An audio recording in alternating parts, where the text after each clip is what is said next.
Ishopanishad. Today is our second day, and we'll start studying the book from today. The last session we had an introduction to what are Upanishads and the overview of the book, in which you understood what are the different sections in the book, what is their topic, and what is the subdivision. In this book, Srila Prabhupada has written a very beautiful, not written exactly, it's a part of the book, an introduction, which was added by his disciples. So we'll read that and study that because it's very important to understand that subject matter about the Vedas. Mm. Like I told you last time that there's no foundation to the teachings of Krishna consciousness if the Vedas are not accepted. The Vedas are the basis of everything that we talk about. And therefore, to establish the Vedas as pramana or as the source of absolute knowledge is very essential.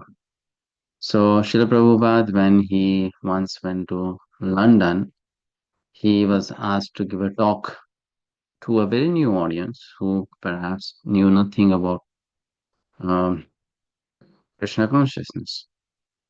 And there, Srila Prabhupada introduced the subject matter of Vedas. Now, the beauty of this presentation by Srila Prabhupada is that it was an impromptu presentation. However, the clarity with which he has presented this subject matter, it looks like as if he has personally written it down, with so much of precise information, very logical flow and presentation. So, the importance of it. As Sri Ishopanishad is a Vedic literature, a brief explanation is given of what are the Vedas, how the Vedic knowledge is authentic, right? And how is it relevant for us? What is the process of acquiring this Vedic knowledge? So these are the subjects that are covered. Mhm. Srila Prabhupada gave this as a lecture. This is a picture from that day. You you can see it's taken from the back. He's sitting on a stage, and there are people sitting in the hall attending to his talk. So he gave this lecture in Conway Hall, London, England, on October 6, 1969. Mm.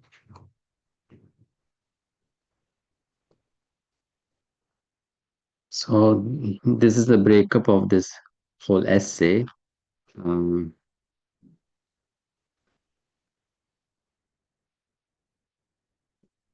I'll be sending this PDF for you, but this is just for your better understanding. So these are the four topics covered in this presentation. What are the Vedas? Why we need to accept it? How to get it? The aim and the history of the Vedas. Hmm. So the word Veda, it comes from the verbal root, Sanskrit root or dhatu called vit. We have come across this word with many times since Bhagavad-gita. With. So with means to know or to be aware. From that with comes the word Veda. Vedayati dharmam brahmacha Vedaha. That scripture which talks about dharma and Brahman is called Veda. Vedayati, which means talks about what? Dharmam, Brahma, cha Vedaha. So Veda is that talks about dharma and Brahma. And it is the sound incarnation of Krishna. Krishna comes in the form of sound. So that sound is Veda. Right? Therefore, the Veda is said to be non-different from Krishna. Because this is Krishna's incarnation in the form of sound.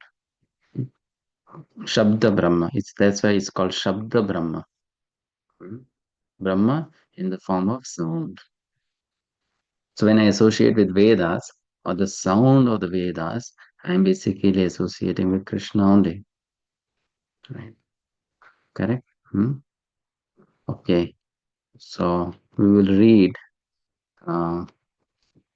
this very important. Yes, Ashok Prabhuji.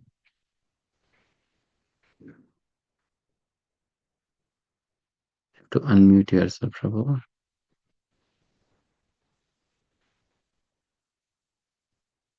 Ashok Prabhuji, you have to unmute yourself. Introduction, Yeah. Teachings of the Vedas, delivered as a lecture by His Divine Grace A.C. Bhaktivedanta Swami Prabhupada on October 6, 1969 at Conway Hall, London, England. Ladies and gentlemen, today's subject matter is the teachings of the Vedas. What are Vedas? The Sanskrit verbal root of Veda can be interpreted variously, but the purport is finally one. Veda means knowledge, and knowledge you accept is Veda. For the teachings of the Vedas are the original knowledge. In the conditioned state, our knowledge is subjected to many deficiencies. The difference between a conditioned soul and a liberated soul is that the conditioned soul has four kinds of defects. The first defect is that he must commit mistakes. For example, in our country, Mahatma Gandhi was considered to be a very great personality, but he committed many mistakes. Even at the last stage of his life, his assistant warned Mahatma Gandhi, don't go to New Delhi meeting. I have some friends and I have heard there is danger. But he did not hear. He persisted in going and was killed.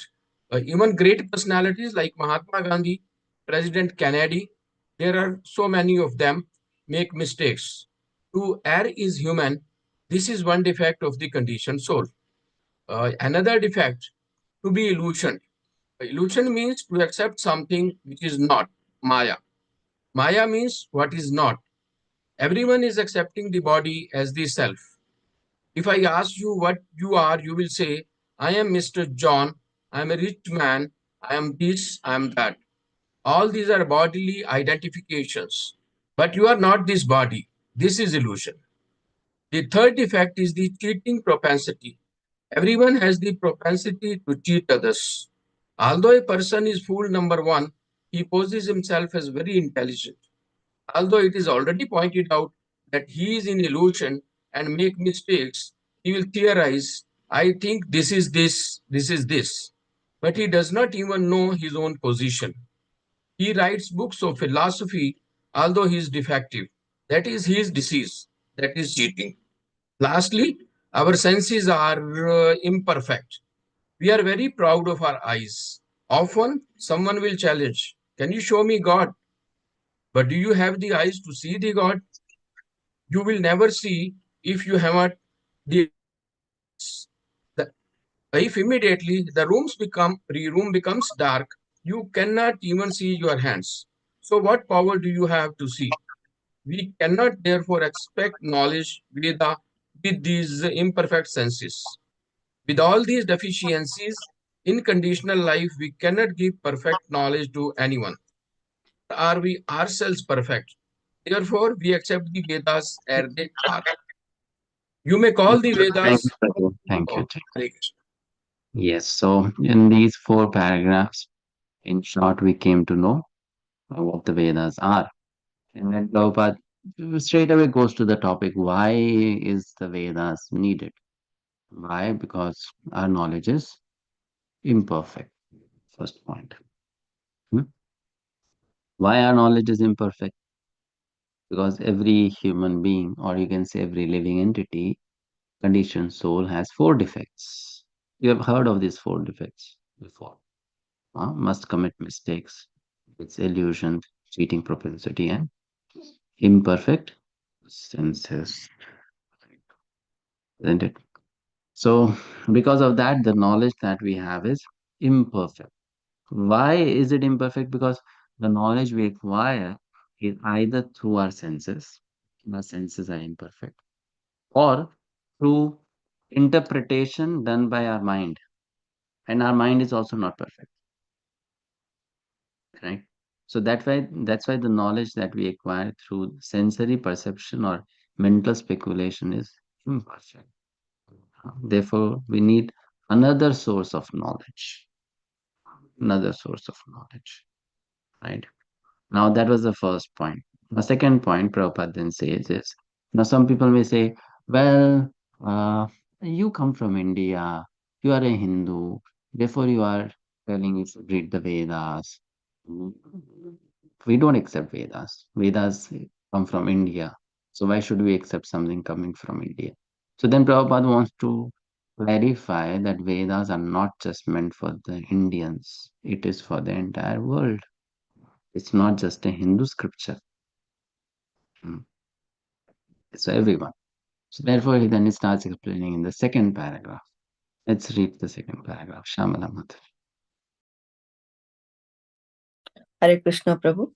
You may call the Vedas Hindu, but Hindu is a foreign name. We are not Hindus. Our real identification is Varnashrama.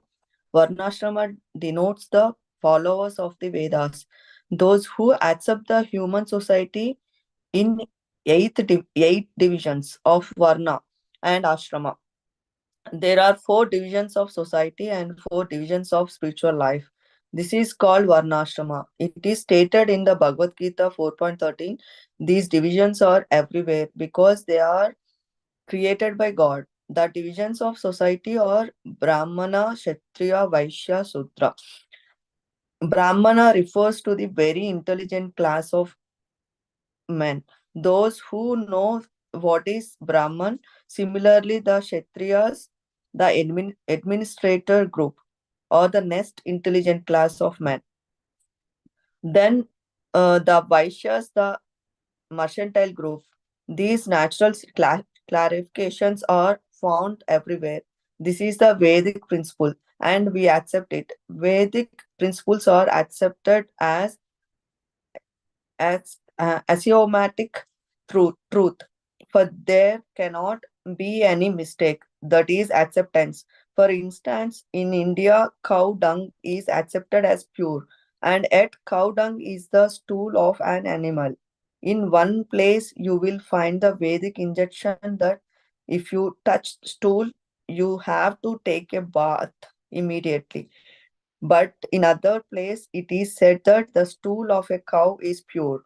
If you smear cow dung in an impure place, that place becomes pure. With our ordinary sense, we can argue this is contradictory. Actually, it is contradictory from the ordinary point of view, but it is not false. It is fact. In Calcutta, a very prominent scientist and doctor analyzed cow dung and found that it contains all antiseptic properties. Thank you. Oh, So Hare then Krishna. here Srila Prabhupada talks about 2 points. One is uh, it is meant for everyone. Vedic knowledge is for all, not just for Hindus. And it's an axiomatic truth. What is meant by axiomatic truth? What is meant by this word axiomatic? It is called which is self-siddha. It does not require any further clarification to prove. Very good. Give an example.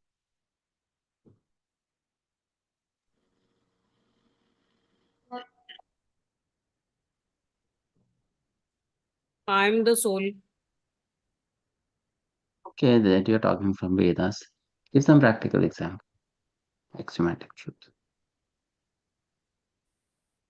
Like Sunrise sunrise. from east. Sun rises in the east. Very good.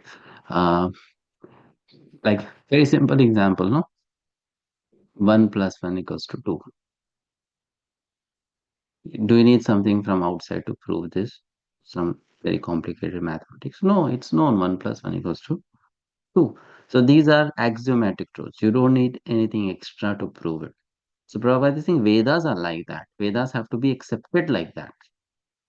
Axiomatic truths, you know. And then he gives example about cow dung being very pure. And scientifically also it is proven that it is very pure. Hmm? So this is axiomatic truth. Fine. No, we cannot apply logic always. If someone may say cows are pure, brahmanas are purer. So if cow dung is pure, then the stool of a brahmana must be much more pure. So you can't apply such logic to understanding Vedas. You know, so Vedas have to be accepted the way it is. You can't just apply logic and think, okay, now I through logic will understand the Vedas. It's axiomatic truth. It's accepted the way it is. So uh, next, now Prabhupada then takes us to some time in the past, how Vedas were so much respected. People would just accept the authority of the Vedas. No one would question. If someone said this is given in the Vedas, done. Finally, no argument. You know? However, at modern times, that is not the situation. People have so many doubts. Who said that Krishna spoke Bhagavad Gita? Who said that it was not written in the future by some very intelligent man? And all such things, people say. But in the learned circle, those who follow this Vedic knowledge, they just accept the statement of the Vedas as complete truth. Once Shankaracharya, he was teaching to his students. So he said, Veda Vakyam Param Satyam. He said like that. So his student was like, are you sure everything that the Veda says is correct? So he went to a mountain cliff and he pronounced from the top of the cliff, if everything that the Veda says is correct, nothing will happen to me. And he jumped off the mountain cliff. So nothing happened to him. Everything broke. He did not die. That's all. The hands, the legs, everything broke. He did not die. That's all happened to him. So he came back to Shankaracharya and said, my dear master, you said Vedas are complete truth. I went to the top of the mountain. I jumped off from there saying that Vedas are complete truth. Nothing should happen to me.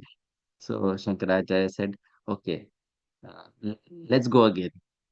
So Shankaracharya again took him to the same mountain cliff. And then Shankaracharya pushed him from the top of the mountain. And then Shankaracharya said, Veda Vakyam Param Satyam. This time when he landed on the ground, nothing happened. Not even a single bone got broken. So he came to Shankara and said, I also said the same. But when I jumped, all my bones were broken. You also said the same. But when you pushed me, nothing happened. So Shankaracharya said, I said Veda Vakyam Param Satyam, but you said if the Vedas are correct. Because you said, just because you added that if, so your all the bones are broken. So Veda Vakya is like that, you have to accept it. That much people have faith in the Vedas or used to have faith in the Vedas. If Veda said, then it's correct. So Prabhupada is saying, this is what it is. If in India, if one person tells another, you must do this, the other party may say, what do you mean? Is this a Vedic injunction? That I have to follow you without any argument. Vedic injunctions cannot be interpreted. But ultimately, if you carefully study why these injunctions are there, you will find that they are all correct. Hmm? They are all correct. Fine. Now, someone may say then Vedas are compilations of human knowledge. So then again, that is wrong understanding. So Srila Prabhupada is talking about that also. Usha Mataji.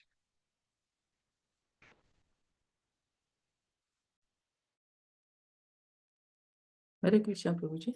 Sadhana. The Vedas are not compilations of human knowledge.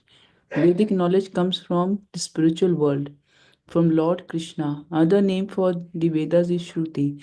Shruti refers to that knowledge which is acquired by hearing. It is not experimental knowledge. Shruti is considered to be like a mother. We take so much knowledge from our mother. For example, if you want to know who your father is, you can answer who can answer you? Your mother. If the mother says, here is your father, you have to accept it. It is not possible to experiment to find out whether he is your father. Similarly, if you want to know something beyond your experience, beyond your experimental knowledge, beyond the activities of the senses, then you have to accept the Vedas. There is no question of experimenting. It has already been experimented. It is already settled. The versions of the mother, for instance, has to be accepted as truth. There is no other way. The Vedas are considered to be the mother, and Brahma is called the grandfather, the forefather, because he was the first to be instructed in the Vedic knowledge. In the beginning, the first living creature was Brahma. He received this Vedic knowledge and imparted it to Narada and other disciples and sons, and they also distributed to their disciples. In this way, the Vedic knowledge comes down by disciplic succession. It is also confirmed in the Bhagavad Gita that Vedic knowledge is understood in this way. If you make experimental endeavor, you come to the same conclusion, but just to save time, you should accept. If you want to know who your father is, and if you accept your mother as the authority, then whatever she says can be accepted without argument. There are three kinds of evidence: prataksha, anumana, and shabda. Prataksha means direct evidence. Direct evidence is not very good because our senses are not perfect. We are seeing the sun daily and it appears to us just like a small disk, but it is actually far, far larger than many planets. Of what value is this seeing? Therefore, we have to read books and then we can understand about the sun. So direct experiment experience is not perfect. Then there is anumana, inductive knowledge. It may be like this: hypothesis. For instance, Darwin's theory says it may be like this, it may be like that. But that is not science. That is a suggestion and it is not perfect. But if you receive the knowledge from the authoritative sources, that is perfect. If you receive a program guide from the radio station authorities, you accept it. You don't deny it. You don't have to make an experiment because it is received from the authoritative sources. Thank you, Mataji. Hare Krishna Prabhuji. Thank you. Dandavat Pranam. So Vedas are not compilations of human knowledge. Veda comes from the spiritual world. Hmm? Lord Krishna. He is the source. That's another point to be for the acceptance of Vedas, right? And Vedas is referred to as Shruti. Shruti means that knowledge which is acquired by hearing. Hmm? It is compared to our mother. It takes so much knowledge from our mother. For example, if you want to know who your father is, who can answer? Your mother, right? Sometimes our mother may also not know everything what we want to know. That's not the truth about the Vedas. But why the Vedas are compared to mother? Because even if the mother doesn't know everything that you are supposed to know, at least the mother will not cheat you. So when Vedas are compared to mother, there are two reasons to compare it to mother. First is because it will give us all that we want to know. Second, because it will not bluff us or cheat us. It will tell us the truth. Right. So then Prabhupada says that we cannot experiment and understand the Vedic knowledge. Why there is no need of experiment? Because it's already experimented. Why there is no need of any research? Because it's already researched, isn't it? Hmm? And and then we come to know about this subject matter, pramana. Three types of pramana are mentioned here: pratyaksha, anuman, and shabda. Hmm? So let's look into that. Vedas are called shabda praman. Why? Because it gives us transcendental knowledge, knowledge that cannot be acquired by any other means. Fine. So these are the 7 reasons mentioned here why we should accept the Vedas. Vedas give us transcendental knowledge. Knowledge can be categorized into 2 categories. One is material and another is spiritual. Material knowledge is known as aparavidya. Spiritual knowledge is known as paravidya. Hmm? Fine. Do the Vedas give us material knowledge? Yes. And the Vedas also give us spiritual knowledge. Both, isn't it? Um, in Vedas, there is that material knowledge which can be perceived through our material senses, which can be proven also. Like, for example, Vedic mathematics, something which is very gross, isn't it? Hmm? Uh, then there is Vedic knowledge, which is material, but cannot be proven, cannot be always proven by our gross material senses. Like, example, uh, knowledge about mind, intelligence, false ego, hmm, contaminated consciousness. This is not something which you can perceive through the material senses, isn't it? And then there is Vedic knowledge, which is transcendental, where material scientific knowledge can neither prove it nor disprove it, isn't it? Mhm. Therefore, Srila Jiva Goswami says the Vedas are translogical. Now, what is meant by translogical?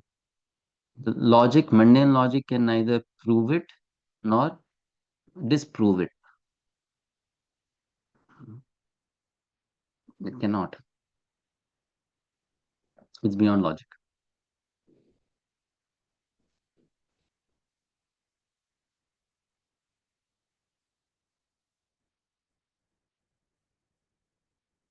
Fine. Now, how to get the Vedic knowledge? So then there are three ways of getting knowledge: Pratyaksha, Hanuman, and Shabda. Hmm. What is Pratyaksha? Pratyaksha. What is Pratyaksha? Definition of Pratyaksha? We see Direct the evidence. direct. Mm, Directly. Direct evidence. It is direct sensory perception. Hmm. Sensory perception through our senses, through our eyes, ears, nose, hand, legs, through direct sense perception. It's called Pratyaksha, Praman.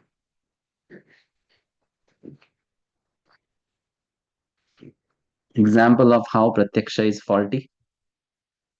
Prabhupada gave an example. The sun, The sun. It appears to be like a small disk, disc.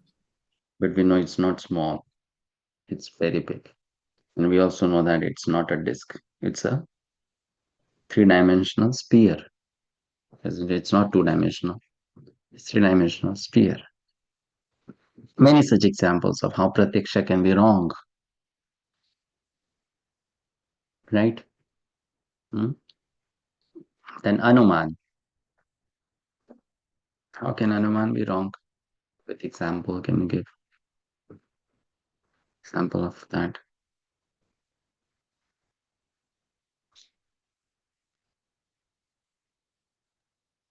Like Prabhuji, barking sound of dog.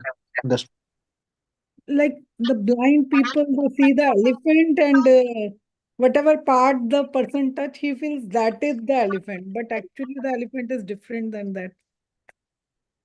Very nice. Yeah. And like you said, sound. You may think that, oh, someone is quarreling or fighting inside the room. They might be playing a TV show, television show, right? So like that, Anuman is wrong. Mhm. Mm. We may guess sometimes, but our guess may not be always correct. Anuman, inference. In Srila Jiva Goswami's writings, also in Madhvacharya's writings, they talk about 10 pramanas. But Prabhupada doesn't mention about 10 pramanas. He just mentions three, because these three are the most important. But they talk about 10 pramanas, 10 ways of attaining knowledge. Hmm. So just mentioning them for your knowledge or information. What are those 10 pramanas? They are called Arsha, Upamana, Arthapatti, Abhava, Sambhava, Aitihya, Cheshta, Pratyaksha,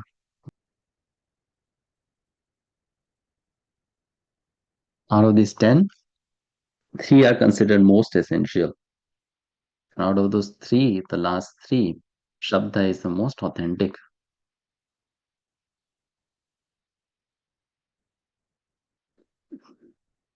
Do we completely reject Pratyaksha and Anuman? No, we accept them to the degree they support Shabda. For mundane knowledge, you have to accept them anyway. So other pramanas also, like Upaman. What is Upaman? Upaman means analogy or Upama. So we use that pramana to acquire knowledge. Isn't it? Correct? But then Upaman, can it be completely perfect? No. Like, to give you an example, one of the names of Srila Bhaktisiddhanta Saraswati Thakur is Singha Guru. So he's been compared to a lion. Why is he compared to a lion? Does it mean he looks like a lion? No. Someone may say lion has a beard, he also has a beard, that's why he's Singha Guru. But that's a wrong inference. No? So he's compared to a lion because just like all the animals run away looking at a lion when it roars. Similarly, all the people who speak wrong philosophies, they run away when Bhaktisiddhanta Saraswati speak. Right? So that's why he's compared to lion. No, it doesn't mean that everything about him is like a lion. So Upaman is not always perfect. Upaman can only give you little hint of, you know, understanding. Like that. All these are not complete, and they are accepted only to the degree they support Shabda Praman.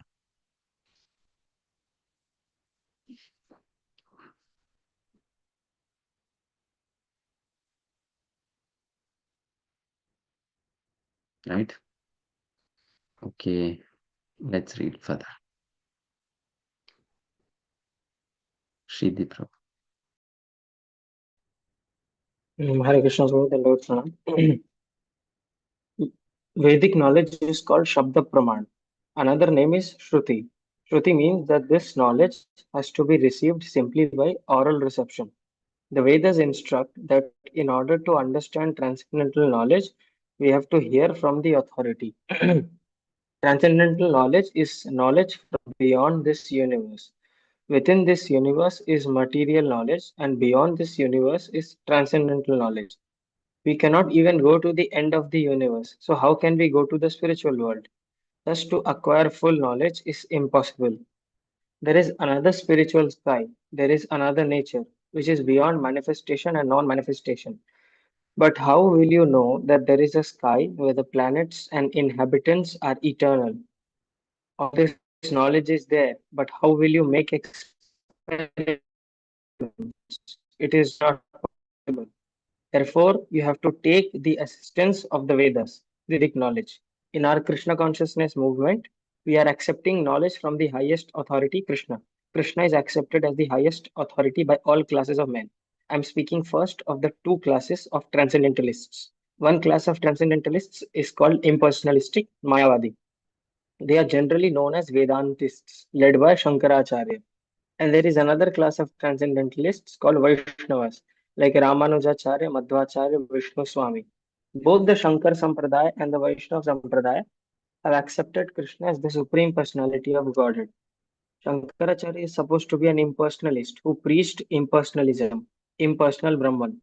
But it is a fact that he is a covert personalist. In his commentary on the Bhagavad Gita, he wrote, Narayan, the Supreme Personality of Godhead, is beyond this cosmic manifestation. And then again he confirmed, the Supreme Personality of Godhead, Narayan, is Krishna. He has come as the son of Devaki and Vasudev. He particularly mentioned the names of his father and mother. So Krishna is accepted as the Supreme Personality of Godhead by all transcendentalists. There is no doubt about it. Our source of knowledge in Krishna consciousness is the Bhagavad Gita, which comes directly from Krishna. We have published Bhagavad Gita as it is because we accept Krishna as he is speaking without any interpretation. That is Vedic knowledge. Since the Vedic knowledge is pure, we accept it.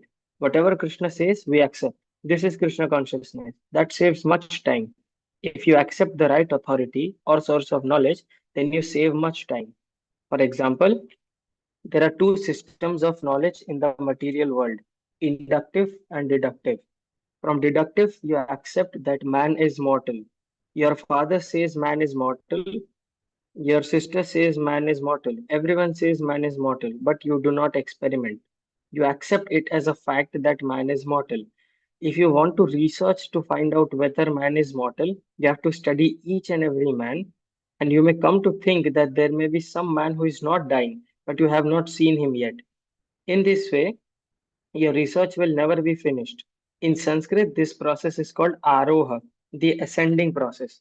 If you want to attain knowledge by any personal endeavor, by exercising your imperfect senses, you will never come to the right conclusions. That is not possible.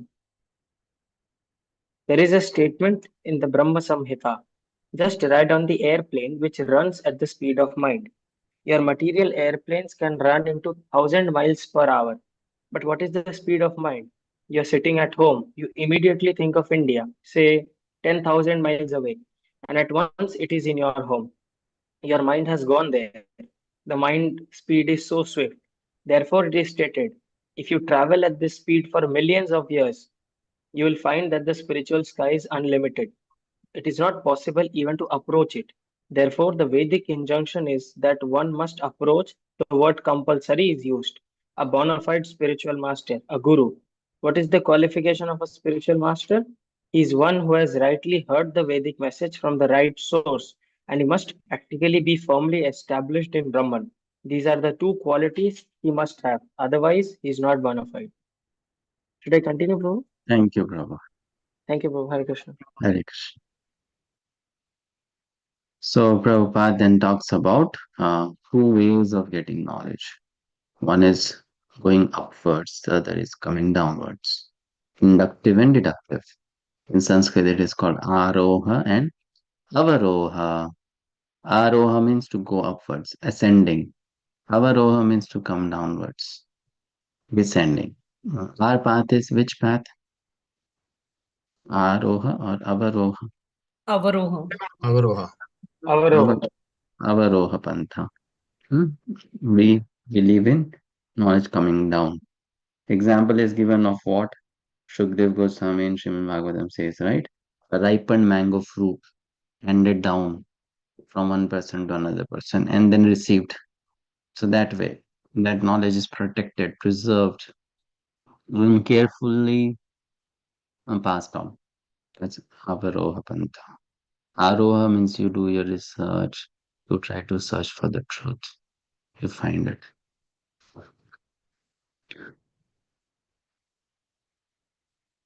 And then Prabhupada says lastly, how to get this Vedic knowledge from a guru, a devotee of Lord Krishna.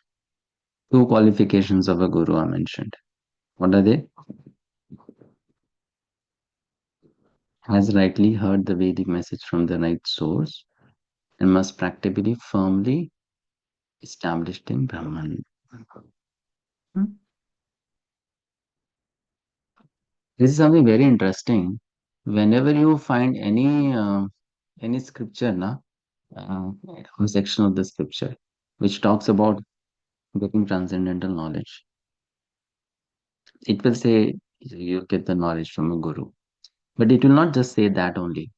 It will also say the qualifications of a guru. These two things come together.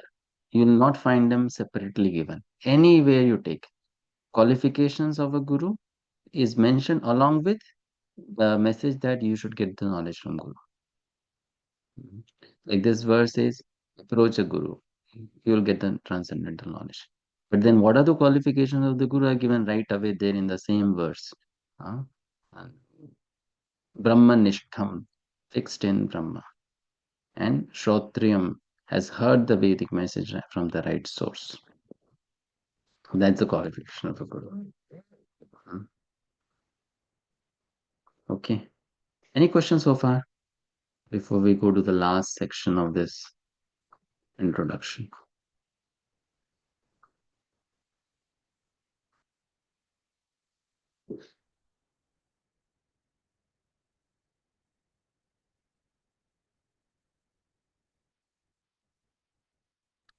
These 10 pramanas are we discussed in Dasamula, is it same, right? In Dashamala, we did not discuss each one of them, no? I Just know. mentioning that there are 10 pramanas. Yeah, same. Hmm.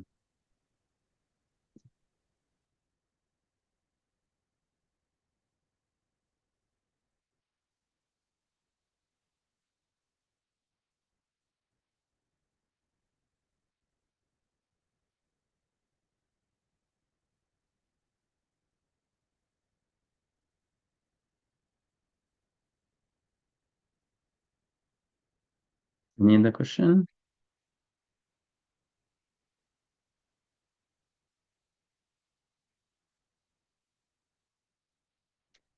Okay.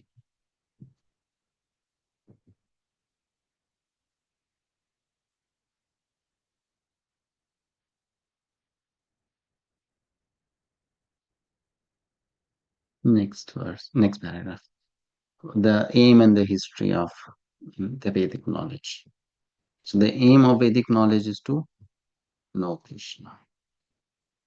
And that is also the history of the Vedic knowledge, that it has come from Krishna, even by Vyasadeva. So it's written very nicely here in the paragraphs. Let's read Neha Mataji. Next paragraph.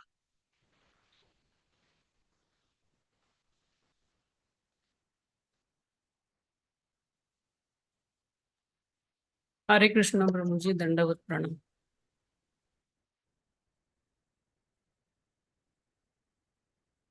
This, Prabhuji, that paragraph is not seen.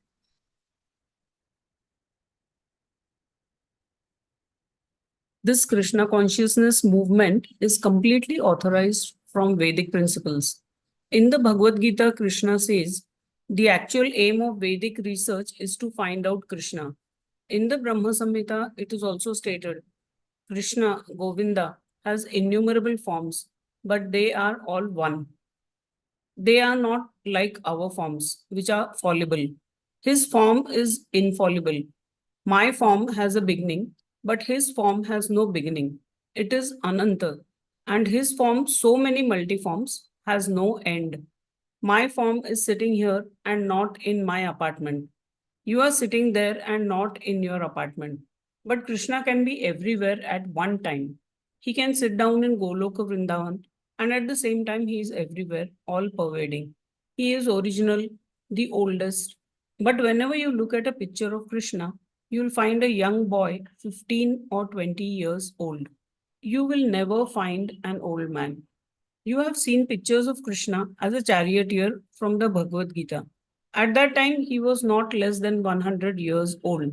He had great grandchildren, but he looked just like a boy. Krishna, God, never becomes old. That is his supreme power. And if you want to search out Krishna by studying the Vedic literature, then you will be baffled. It may be possible, but it is very difficult. But you can very easily learn about him from his devotee. His devotee can deliver him to you. Here he is, take him. That is the potency of Krishna's devotees. Originally, there was only one Veda. Shall I continue, Prabhuji?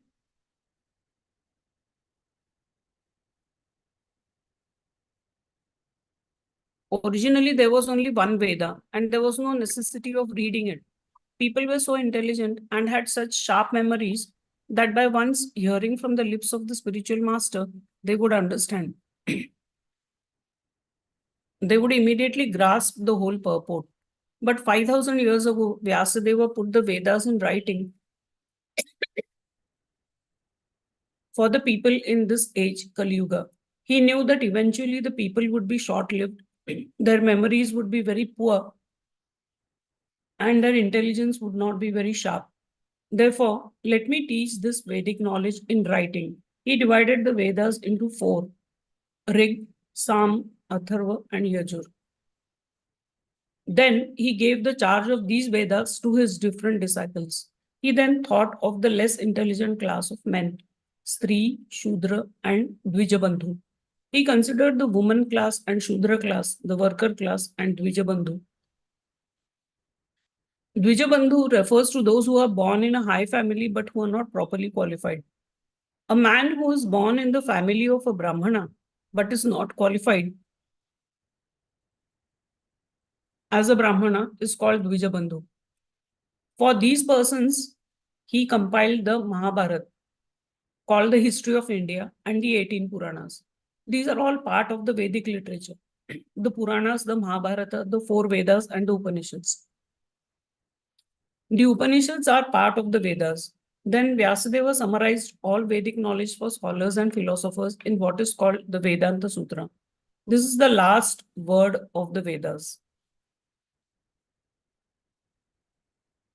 Vyasadeva personally wrote the Vedanta Sutra under the instructions of Narada, his Guru Maharaj, spiritual master. But still, he was not satisfied. That is a long story described in Srimad Bhagavatam. Vedavyas was not very satisfied even after compiling many Puranas and Upanishads, and even after writing the Vedanta Sutra. Then his spiritual master Narada instructed him, "You explain the Vedanta Sutra. Vedanta means ultimate knowledge, and the ultimate knowledge is Krishna. Krishna says that throughout all the Vedas, one has to understand him.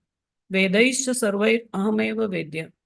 Krishna also says, Vedanta krit vedavid eva chaham. I am the compiler of the Vedanta Sutra and I am the knower of the Vedas. Therefore, the ultimate objective is Krishna.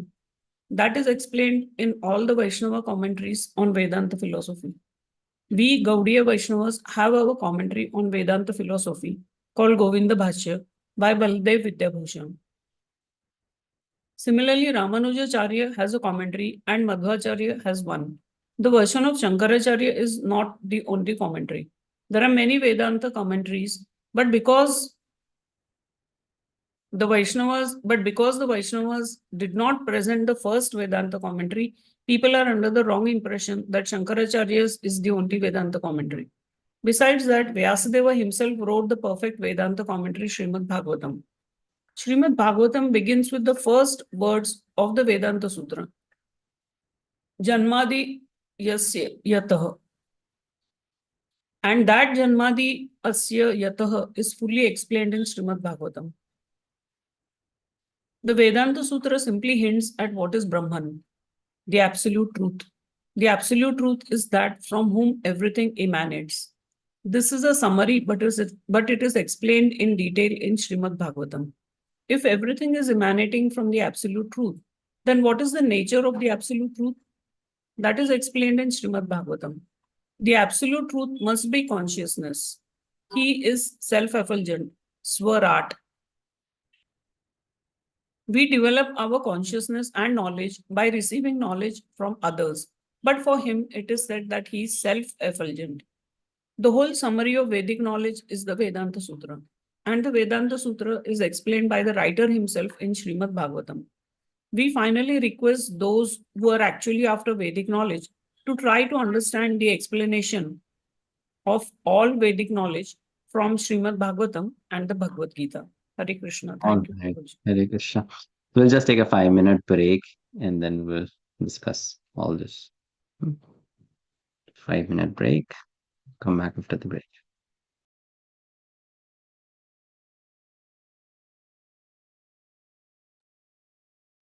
Hare Krishna. So here we are talking about the aim and the history of the Vedas. It's very clear. The aim of the Vedas is to know Krishna. To substantiate that, Srila Prabhupada is quoting Bhagavad Gita 15.15. Vedaischa sarver ahameva vedyaha. Right? Bhagavad Gita reference. The purpose of the Vedas is to know Krishna, to understand Krishna, find out Krishna. That's the purpose of the Vedas. And the history of the Vedas is very beautifully explained. How initially Vyasadeva, there was one Veda, original, and then that one Veda was divided into 4: Rig, Sam, Atharva, and Yajur. Then the four Vedas were summarized in the Upanishads. That's the, as we came to know, each Veda has four sections, and the Upanishad is the ultimate conclusion of the Vedic knowledge. But the Upanishads are vast. Therefore, Vyasadeva thought, let me summarize the Upanishads. And therefore, then he presented Vedanta Sutra, right? Later on. But before writing Vedanta Sutra, for less intelligent people, he wrote down Mahabharata and the 17 Puranas. Hmm. The names of these 17 Puranas are given. 6 of them, they fall in the category of Sattvic, 6 fall in the category of Rajasic, and 6 fall in the category of Tamasic. So these are the Prabhuji, Sattvic Puranas. in the interpretation Vishnu, which we have read, Naradiya, Padma, Garuda, Varaha, Rajasic, Brahmanda, Brahma Vaivarta, Markandeya, Bhavishya, Vamana, and Brahma. And Tamasic, Matsya, Kurma, Linga, Shiva, Skanda, Agni. These are Tamasic.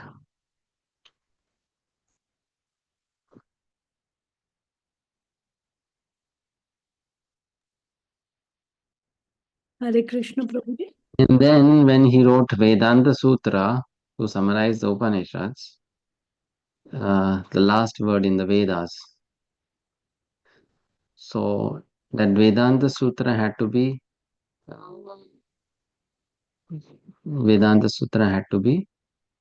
explained. It was difficult to understand, right?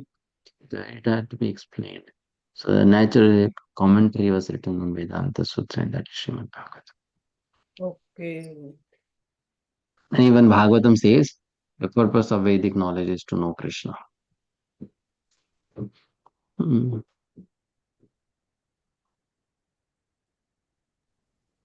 Prabhuji, one clarification. Kashinath Priya Prabhu. Yes, before the Vedas were divided, the Vedas were one, and that was Samaveda. Sorry, Yajurveda.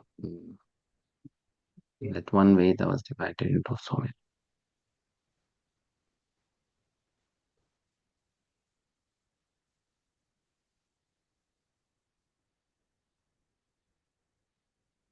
Hare Krishna, Prabhuji. Ashok, do you have a question? Yeah, Prabhuji, somewhere I was reading that there are 18 Puranas. So does it mean 17 Puranas and the 18th one is Srimad Bhagavatam? That is written in the interpretation. Mahabharata plus 18 Puranas. The interpretation which we have read, introduction in that it is mentioned. So it is 17 or 18, Prabhuji? Mahabharata plus 18 or Mahabharata plus 17? That's what you can say. It's Mahabharata plus 18. Even Srimad Bhagavatam is a Puran, no? So in that way, it is for the, you can say, less intelligent in that sense because it's a Puran. Okay. Okay, Prabhu. And probably one thing more, this then all these are divided like Sattvic Puranas, Rajasic Puranas, and Tamasic Puranas. That means the Sattvic Puranas will talk about like particular topics are there in Sattvic Puranas. Nothing like that. You'll find stories or presentations in Srimad Bhagavatam which are also in other Puranas. Like, for example, the story of Jad Bharat that comes in Srimad Bhagavatam. It is found in other Purana as well. It's not that the content is Sattvic, Rajasic, Tamasic. Okay. It's just that the presentation is done in a way that such kind of people will get attracted to it. You're getting it. And like, to give you an example, very simple example I'll give. Have you heard the lecture of Srila Prabhupada audio recordings? Okay. Then have you heard the lecture of His Holiness Radhanath Maharaj? Okay. Have you heard the lecture of His Holiness, let's say, Gopal Krishna Maharaj? Maybe some. Have you heard the lecture of Amog Leela Prabhu.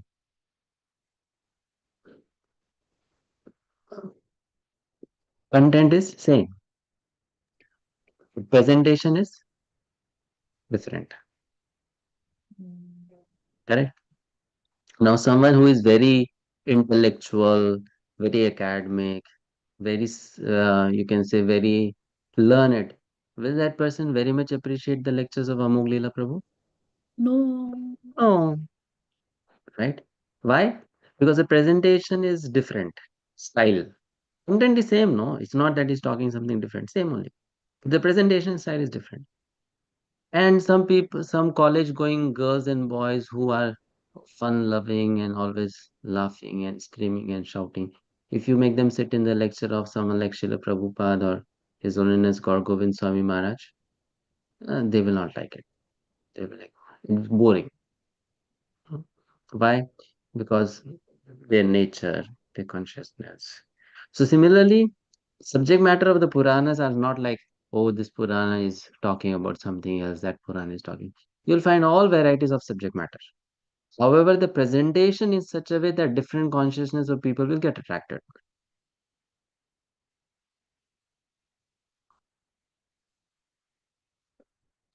Got it. Like another example I'll give. Do you find the stories of Mahabharata in Srimad Bhagavatam?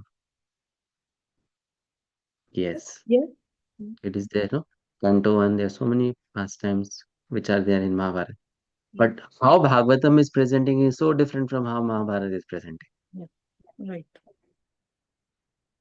isn't it? In Bhagavatam, the focus is Krishna.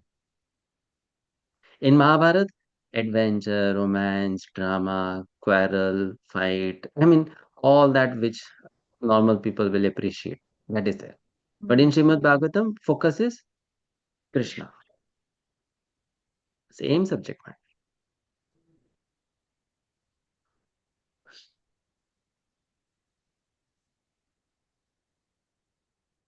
Yes, understood.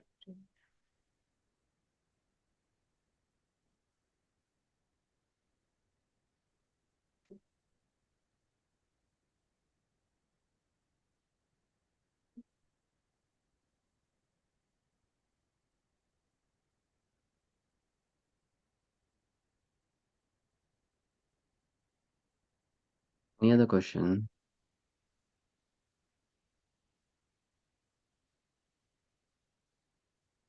So now, should we go to the invocation and complete it today, or we'll leave it for the next class tomorrow? Next.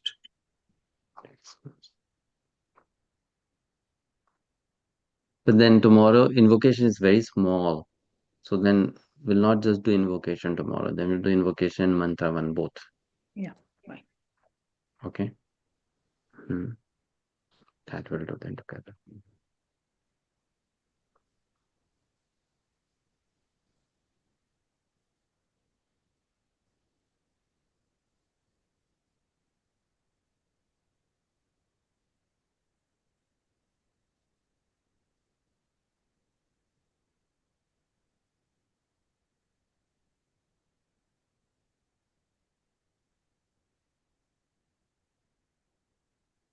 All right, so we stop here. Hare Krishna. Thank you.